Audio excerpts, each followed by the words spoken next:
anak ng hampas lupang gobernador ng Cavite. Sa kagustuhan kong makatulong sa kapwa, nagpaskil ako sa aming hardware na nangangailangan ako ng trabaho. May nag-apply.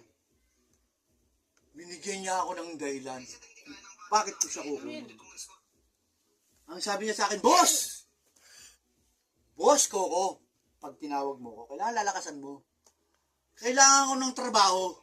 Binigyan ko siya ng trabaho. Anak ng puta, nung katapusan, hinihingan niya ako ng sweldo. Masyado ng kalabisan yun. Binigyan ka na nga ng trabaho. Naghahanap ka pa ng sweldo. No way. Trabaho ang hinahanap mo, ibinigay ko. Pero boss, kung ikaw ay nag-apply sa akin na sweldo ang kailangan mo, hindi na kita pagtatrabahuin. Pasusweldohin na lang kita.